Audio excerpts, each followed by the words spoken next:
하빕이 유명해지면서 가장 많이 화제가 된 건 바로 이 비디오입니다. 어린 소년이 곰과 싸우고 있는데 주변 사람들이 아무렇지 않은 듯 지켜봅니다. I mean, first of all, who the lets their kid? 무려 곰과 레슬링하는 비현실적인 일이 이들에게는 그저 밥 먹는 일처럼 보이죠. 그리고 여기서 레슬링을 하고 있는 소년이 당시 9살이었던 하빕이었습니다.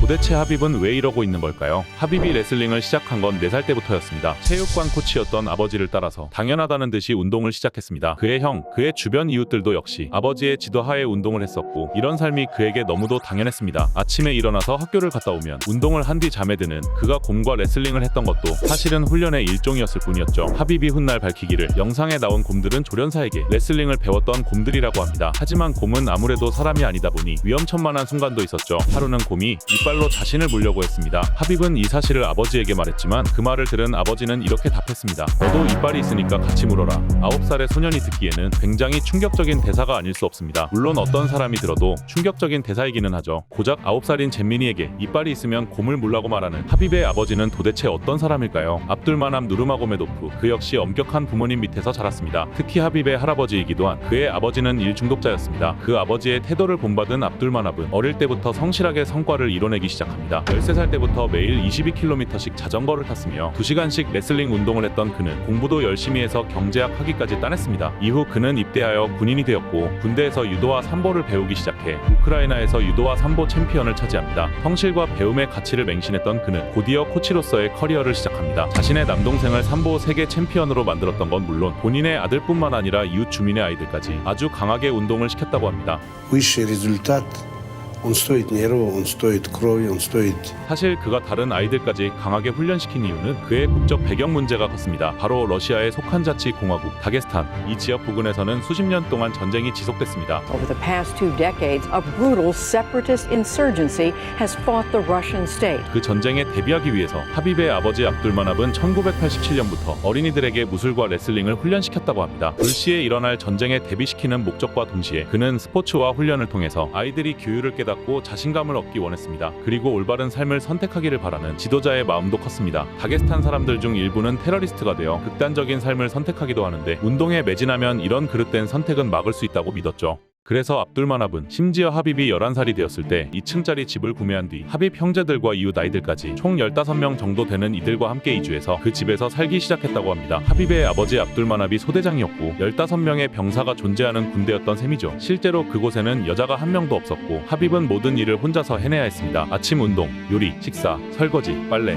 다림질, 학교 공부, 저녁 운동, 심지어 그 일을 하던 중간에 쉴 틈이 있을 때 아버지는 가만히 있지 말고 움직이라고 시켜서 하빕과 친구들은 맨손으로 땅을 파기도 했습니다. 아버지가 하빕에게 이런 말을 자주 했다고 합니다. Да-да-да, я тебя послушаю, я всех послушаю, но решение это принимаю я. 압둘마납은 굉장히 자아가 강했고 하빕은 그런 아버지의 지시를 따랐습니다. 물론 그가 어린 나이에 아버지의 모든 지시를 고분고분하게 받아들인 건 아니었습니다. 그는 가끔 아버지의 지시를 듣고 반박했는데 하빕은 그때도 이미 알고 있었습니다. 자신이 아무리 무슨 말을 한다고 해도 아버지의 생각이 바뀌지 않을 거라고 말이죠. 그렇게 반박은 매번 묵살되었습니다. 압둘마납은 한 인터뷰에서 아이들을 말로 통제하는 데에 한계가 있으니 체벌은 반드시 필요하다고 말할 정도로 다소 강한 양육관을 지닌 사람이었습니다. 그리고 이런 아버지 밑에서 자라온 하빕은 어느 날 한 인터뷰에서 솔직한 심정을 밝힙니다. 아버지의 그 양육 방식에 대해서 찬성한다고 말합니다. 왜냐하면 그 엄격한 아버지의 시스템을 통해서 자신이 바로 현재 위치에 오르는 결과를 만들었기 때문입니다. 하지만 아버지는 사실 하빕이 운동선수로 자라기를 원치 않았다고 합니다. 아버지는 하빕의 형인 마고메드를 운동선수로 키우고 싶었고 실제로 형은 청소년 때 레슬링 국가대표로 활약했습니다. 반면 둘째 아들 하빕은 공부를 열심히 해서 교사 같은 직업을 가졌으면 했고 시험 성적이 나쁜 경우에는 하빕이 운동을 하지 못하도록 통제했습니다. 그럼에도 불구하고 하빕은 그 누구보다 운동에 대한 열정이 뛰어났기에 운동을 하고 싶어 공부를 열심히 했고 좋은 성적을 거두어 다시 운동을 했다고 합니다. 여담으로 그는 지금까지도 공부를 놓지 않고 있으며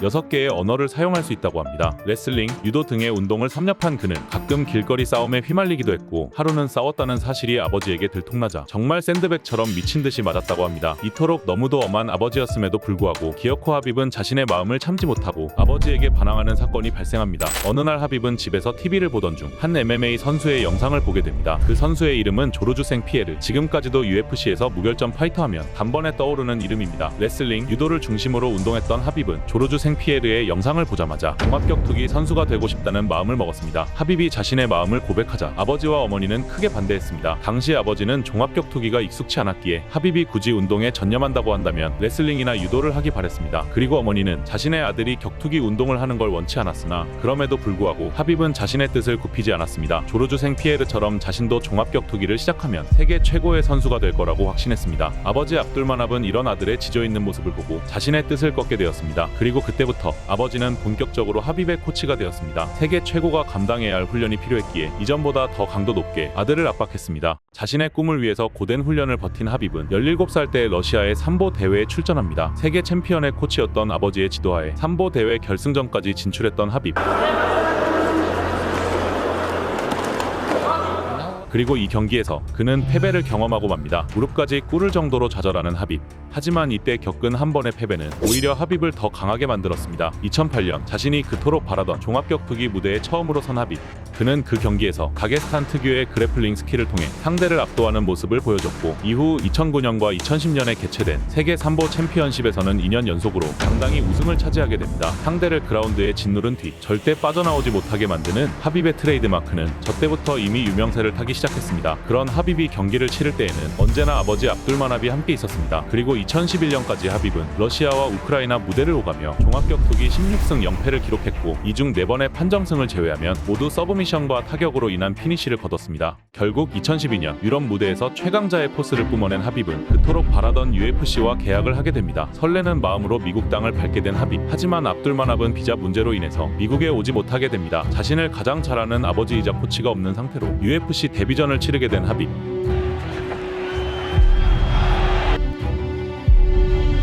이 경기에서 그는 상대보다 3배 넘는 유효타와 자신의 주특기인 초크를 통해서 압도적인 데뷔전 승리를 기록합니다. 승리 이후 기쁜 마음으로 하빕은 아버지에게 전화를 걸었습니다. 그리고 아버지는 기뻐하는 하빕에게 그가 못한 점을 지적하기 시작했습니다. 하빕은 그날 기대했던 칭찬은 하나도 듣지 못하고 잔소리만 주구장창 들었다고 합니다. 이후 하빕의 UFC 경기에서도 압둘마납은 비자 및 일정 문제로 인해서 경기 현장에서 코치로 참여하지는 못했습니다. 하지만 언제나 당근보다 채찍이 우선이었던 아버지 때문인지 하빕은 거만이나 기고만장과는 거리가 먼 파이터의 모습을 보여주었습니다. 세계 최고라는 자리를 차지하기 위해서 자신을 더욱 쬐면서 2014년까지 그는 6연승을 거두게 됩니다. 한 경기 21번의 테이크다운이라는 전무후무한 대기록을 세우기도 하고 This is like a black belt versus a blue belt. Yeah. This is a grappling clinic. 보스 아뇨스와의 경기에서는 3라운드 내내 끝이 없는 체력으로 Dos Anjos is a great grappler. He's very good, but this guy's on another level. 상대의 공격을 무력화시켜버렸죠. Khabib, the Eagle, Nurmagomedov. 그러나 승승장구하던 하빕은 어느 날 갑자기 은퇴를 하겠다고 선언합니다. 예정된 시합을 앞두고 십자인대 파열, 갈비뼈 골절 등 연이어 굉장히 큰 부상을 당하며 2년간 3번이나 경기를 취소하게 되죠. 좌절과 우울에 빠진 하빕은 아버지에게 자신은 이제 선수를 은퇴하고 보디가드로 취직해 새 삶을 살겠다고 말합니다. 하지만 아버지는 신께서는 시련 뒤에 자비를 준다. 인내를 지닌 사람만이 최고가 된다고 말하며 하빕의 은퇴를 만류했습니다. 하빕은 다시 한번 아버지의 말을 듣고 자신의 생각을 바꿨습니다.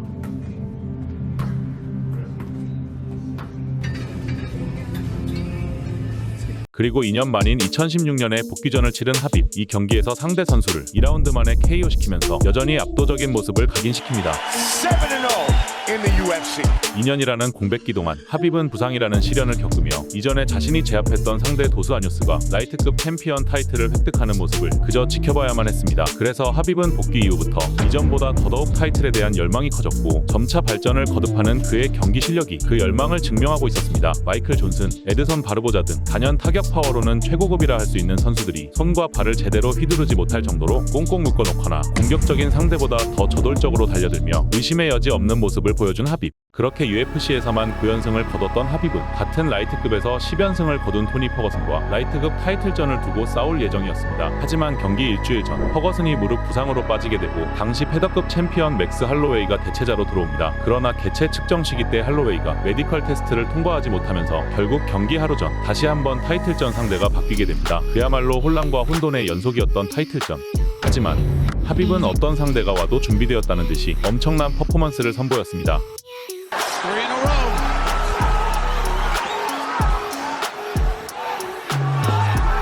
And the striking, I think, has been working pretty well for Khabib. And new undisputed UFC lightweight champion. 어린 시절 TV에서 보았던 조르주 생피에르처럼 자신도 세계 최고의 무대에서 챔피언 타이틀을 차지하게 됩니다. 종합격투기 데뷔전을 치른 지 10년 만에 이뤄낸 쾌거였죠.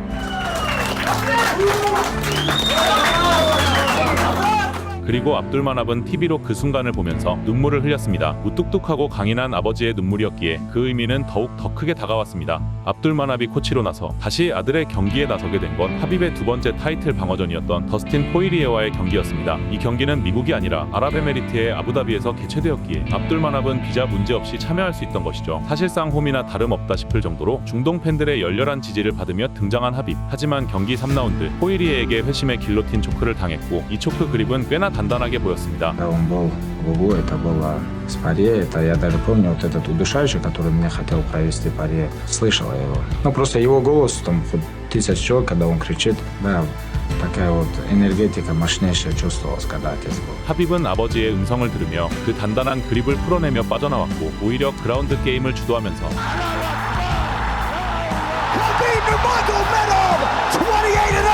드디어 아버지가 보는 앞에서 UFC 챔피언 벨트까지 선사하게 된 하빕. I want to say thank you for my father. When my dad was me, I have always new belt. 하지만 그 순간 직전까지도 정작 경기를 치르는 당사자보다 더 긴장과 부담을 짊어졌던 건 다름 아닌 압둘마납이었습니다. Я не знал, что такое давление. У меня начало меняться давление, и это начали вокруг дежурят врачи. Скоро это ненормально. В одном из последних моих поединков ему даже вызвали скорую, а после моего боя, да, было такое, у него давление поднялось. 2020년 모두가 처음 겪는 바이러스가 전 세계를 뒤덮었고 고통에 시달리며 세상을 떠나는 사람들로 인해 감당할 수 없는 슬픔을 겪어야만 했습니다. 평소 건강 문제가 있었던 압둘마납은 코로나 바이러스에 걸린 뒤 병원에 입원해서 꽤 긴 시간 치료를 받았습니다. 하지만 치료에도 불구하고 그는 57세의 나이에 세상을 떠나게 됩니다. 하빕은 아버지가 없는 상태에서 세 번째 타이틀 방어전으로 저스틴 게이츠를 만나게 됩니다. 그리고 아버지의 부재 때문인지 평소보다 다소 흥분한 모습을 보인 그는 게이츠에게 큰 유효타를 허용하면서 1라운드를 내주게 됩니다. 하지만 2라운드 그는 제대로 테이크다운을 성사시킨 뒤 무르르듯이 서브미션으로 연결시켜 게이츠를 잡아내고 맙니다. 그리고 승리 후 기뻐하는 코치들에게 진정하라는 제스처를 보내는 하빕. Today, I want to say it was my last fight. And no way I'm gonna come here without my father. She don't wanna I go fight without father, but I promise her it's gonna be my last fight. 그렇게 UFC 최강자 하빕은 커리어 최정점에 위치해서 챔피언 벨트를 반납하고 은퇴했습니다. 그에게 아버지의 부재라는 건 단순한 슬픔 이상의 의미를 지녔습니다. 비록 자신은 현재 최고의 위치에 있었지만 그 자리에 아버지가 함께하지 않는다면 아무 의미도 없다고 말합니다. But then Dana White, he had offered Khabib $100 million to fight Floyd Mayweather. And Khabib said, no, I'm done. I'm doing all these things only because of him. Father is not with me, you know. It's very hard time right now staying here.